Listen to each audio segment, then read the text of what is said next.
Alright everyone, welcome to this episode of Crypto Corner. It is Sunday the 3rd of October and Uptober actually started. I call it Uptober because from the beginning of October we already started pumping immediately. As we closed September, we actually closed the chapter of the bear market, of the correction or the pullback, whatever you want to call it, and we started pumping immediately. I mean, we added 10% in Bitcoin over the last few days, and most of the other cryptocurrencies did the same. Ethereum actually did 13% compared to just a week ago, and BNB did 23%. Cardano ADA is actually sitting at pretty much the same price. It's kind of struggling to pump, but don't worry about it. It will definitely pump. It's one of those coins that are going to take a little longer, and when it pumps, it will go to $3 very quickly, I'm pretty sure. Solana actually at the same time is recovering already very well from its correction. It's 8% up in the last 24 hours. It's now 170, which is very good. Apparently the interest in Solana is still very high. The hype has not completely been killed by the correction. If you remember in my previous analysis, I was talking about the fact that Solana lost a momentum that it was building during the last hype, the last bull run that it did. With this correction, a lot of it was killed, but apparently not all of it. And Solana is back. It's actually replaced XRP from the 5th spot in the top cryptocurrencies by market cap. XRP has only added 3% in the last 24 hours. It's now $1.05. So not really a huge difference from what it was a few days ago. I mean, it did drop below $1, but it is hovering around 105, 107 for pretty much a week right now. In fact, it is up in the weekly, 11% up on the weekly, but again, not really that much compared to some of the other altcoins. Polkadot added 10% also, so again, not a very huge change, and Dogecoin, not a very big change. Uni, the token of Uniswap, has added 15% over the last week, 1.47 in the last 24 hours. The Avalanche token, AVAX, is also doing well, 5% in the last 24 hours. It's still in the top 10 by market cap, surpassing Chainlink. Chainlink only added 3.99% in the last 24 hours. It is now at $27. Now, from the top gainers, let's have a quick look. This is from my coins, the coins that I'm personally following and trading and everything. The top gainers are Tezos with 20% in the last 24 hours, $8.59 right now as we speak. R-Wave is also doing really good, 14% in the last 24 hours. EOS, 10%. 1inch, the token of 1inch exchange, almost 10% as well, and Kava with almost 10% also in the last 24 hours. These are the top gainers. And Ren protocol, the token of Ren protocol, is also up by almost 10%.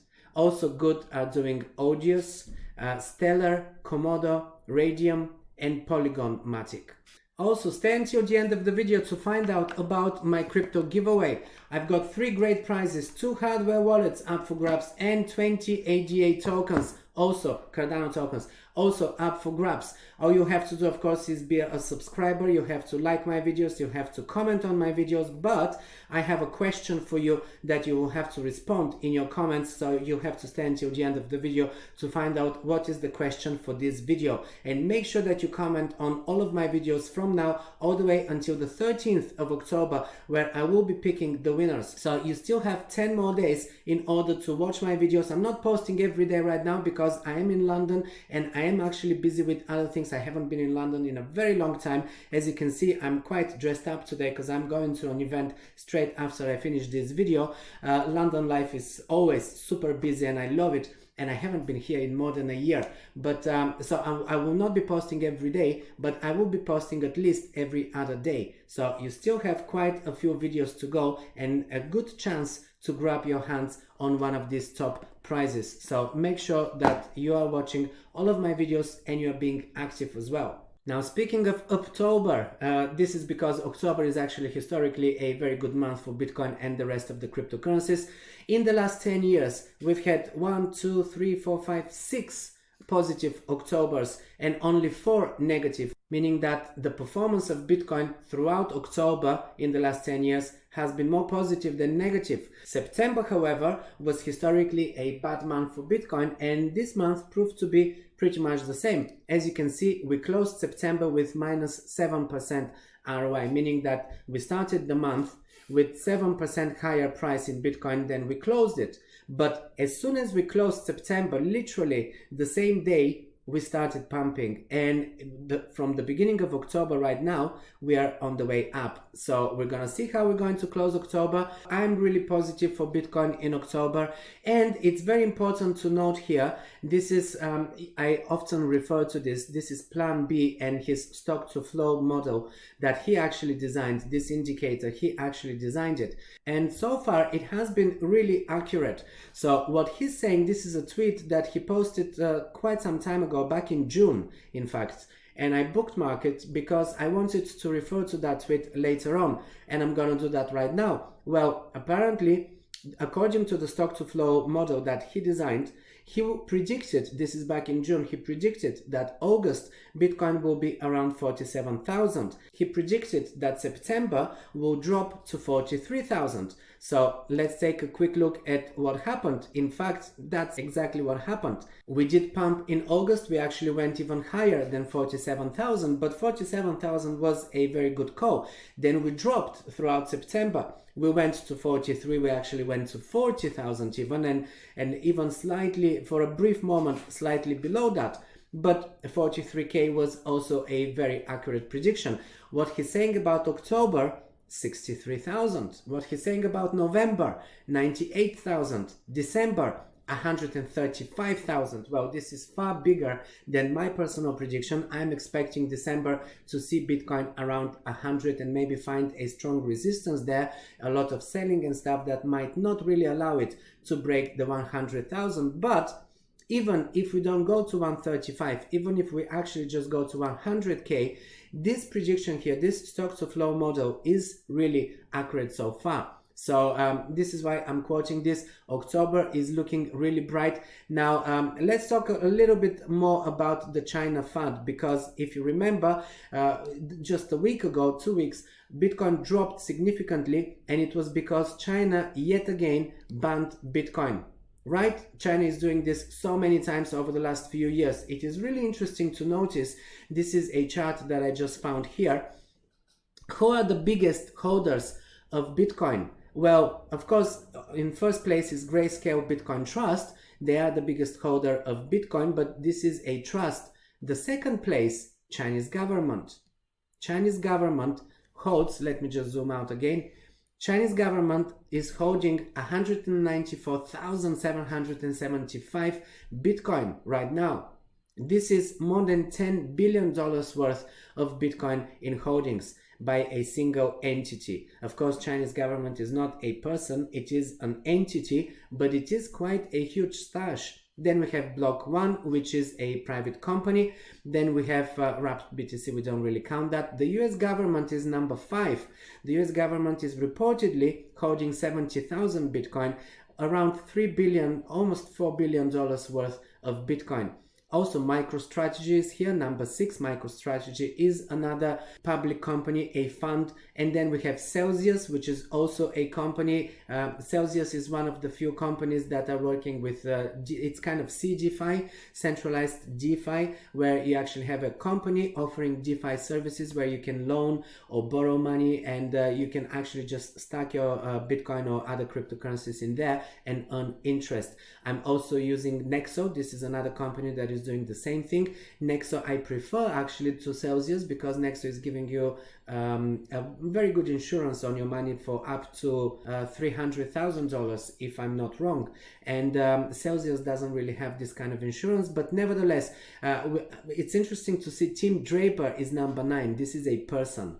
Now this is one person holding 31,500 Bitcoin, more than $1 billion worth at this point. And just behind Tim Draper is Tesla. which is of course a public company as well. So these are the top holders of Bitcoin. Michael Saylor is also here at number 13. Michael Saylor is the head of MicroStrategy. So not only his company is having a huge stash of Bitcoin, but he himself as a person has a stash of 17,500 Bitcoin, almost $1 billion worth of Bitcoin. Right, so my point was here, Chinese government banning Bitcoin yet again. Every year they do that, and it turns out they are the second biggest holder of Bitcoin in the world. What does that tell you? Well, we already know what does that tell us. I've talked about this already. China is not against Bitcoin or even cryptocurrencies. China doesn't want their citizens to have access to cryptocurrencies because they want to push their CBDC, the central bank digital currency that they are developing. They've already developed. They're currently putting it to test. They want to force people into using the CBDC of China rather than cryptocurrencies because the CBDC is controlled by the Chinese government, while Bitcoin and other cryptocurrencies are not. Simple as that. Anyway, moving on to some of the other hot topics that I want to discuss in this video.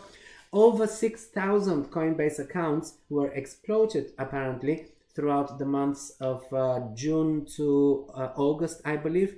This is what the article is saying here. However, the funds that have been lost or stolen will be reimbursed, Coinbase is saying. So if you are one of those people that were affected, do not worry about it. You will be reimbursed because Coinbase is one of those really strong companies and they take care of their customers. Even though I do have some issues with Coinbase. I don't really like the fact that they are heavily regulated. I mean, regulation is good to some extent, but with Coinbase, it goes beyond just regulation. I mean, they are forced to disclose customers' holdings and accounts to the US government. I'm not sure whether they have agreed to other governments. They typically try to resist this kind of government pressure, but with the US, they were not able to resist it for too long. And I think they are now obliged, if the US government is investigating a person and they want that information from Coinbase will have to provide it. Anyway, they did resist that for a very long time. Now, another headline here, hot topic, the Bitcoin.com is reporting that the Federal Reserve Chairman, Jeremy Powell, is saying that there will be that they have no intention of banning or limiting the use of cryptocurrencies, contrary to what was reported just recently. Just a few weeks ago, it was reported that they are going to be restricting even more the access to cryptocurrencies and trying to heavily regulate them.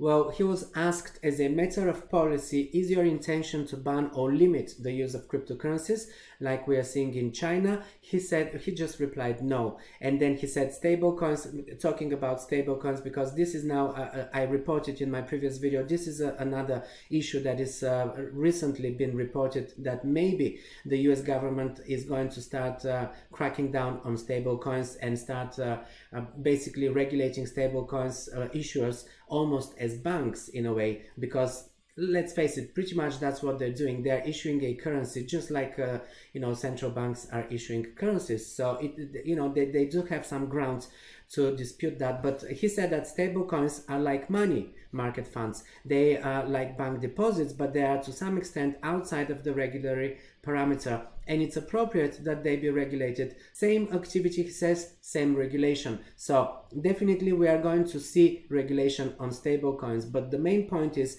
that they're not going to be banning or limiting the use of cryptocurrencies in the US. Nothing like what we are seeing with China. So this is the important takeaway from this article. Now, talking about Grayscale, Grayscale Investments, the New York-based crypto asset manager and the biggest Bitcoin trust, as I just mentioned, now includes Solana and Uniswap's Uni tokens in its Grayscale digital large cap fund portfolio after rebalancing its basket of cryptocurrencies. This is really good news because, as we see, Uni and Solana has been the biggest hype over the last month, but Uni token is also doing really well right now, and the Uniswap exchange is the biggest decentralized exchange out there. They're also the biggest contributor to burning Ethereum Ether in terms of fees, because the most transactions on DeFi are still happening on Uniswap. This is why it is quite a strong token, and being added to the Grayscale Trust is only giving it even more power. So definitely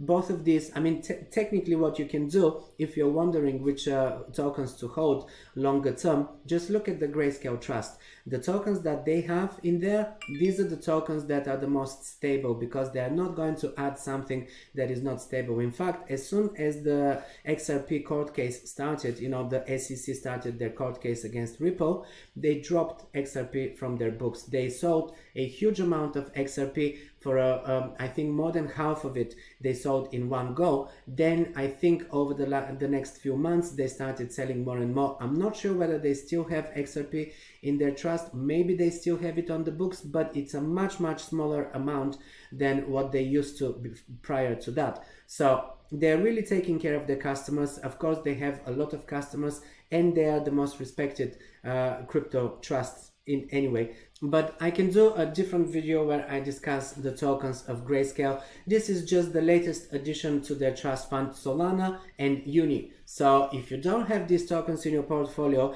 then maybe you're not really a follower of my channel, because I've been talking about this and they are in my portfolio for quite some time. Anyway, moving on to the next headline. Tom Brady, one of the biggest football stars in America, 7-time Super Bowl winner, said that he would be interested in receiving at least a portion of his salary in cryptocurrencies, and he quoted Bitcoin, Solana and Ethereum. He said, "I'd love to request to get paid in some crypto, and to get paid in some Bitcoin or Ethereum or Solana tokens," he said on a Sirius XM podcast earlier this week. Well, this is good for crypto adoption. Again, it's bringing more awareness to cryptocurrencies, Bitcoin, Ethereum, to the general public, to all of his fans and everything. So I salute that. I'm up for any celebrity that is talking about cryptocurrencies, even if they don't understand them, even if it's someone like Lindsay Lohan, who I don't really respect very much.